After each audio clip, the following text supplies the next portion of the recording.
రొక్కటవుదామా రామ రామ రామ రామ రామ రామ రామ రామదండులాగా అందరొక్కటవుదామా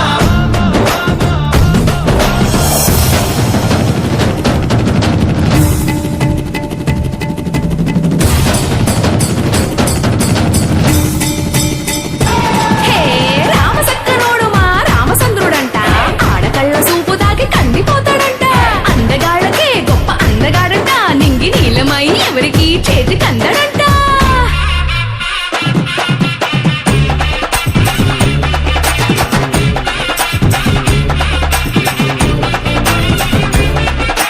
శివుడల్లే పుట్టినాడు రో అందసదీయ దేవుడల్లే ఎదిగినాడు రో నేలబారు నడిచినాడు రో అందసదీయ పూల పూజలందినాడు రో పదమని వంతనేసి పెనుకడలిని దాటినాడు పది తలలున్నవాణ్ణి పట్టి తాట తీసినాడు అడు తలుపుకి చావు దెబ్బ తప్పదండు చెప్పినాడు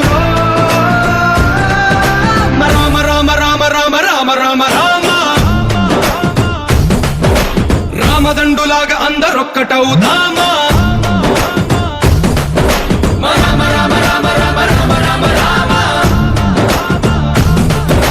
రామదండులాగా అందరొక్కటవుదామా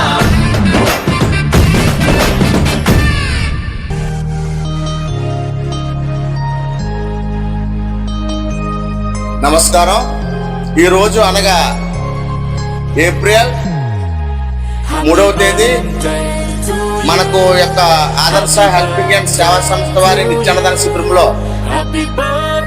మధ్యాహ్నం సాయంత్రం కూడా అన్నదానం చేయవారు మండపేట పట్టణ నివాసులు పాలచర్ల రామకృష్ణ గారు, శ్రీమతి వెంకటలక్ష్మి గారు తమ కుమారుడైన పాలచర్ల జగదీష్ గారి యొక్క ఆ పుట్టినరోజు శుభ సందర్భంగా ఈరోజు మన నిత్యాన్నదాన శిబిరం మీ అందరికి కూడా అన్నదాన కార్యక్రమం ఏర్పాటు చేశారు. మన సంస్థ తరపున పాలచర్ల జగదీష్ చంద్రప్రసాద్ గారికి పుట్టినరోజు శుభాకాంక్షలు తెలియజేస్తున్నాము. అదేవిధంగా మధ్యాహ్నం సాయంత్రం కూడా అన్నదానం చేసిన పాలచర్ల రామకృష్ణ గారికి వారి కుటుంబస్తులందరికీ కూడా సంస్థ తరపున హృదయపూర్వక ధన్యవాదాలు తెలియజేస్తున్నాము.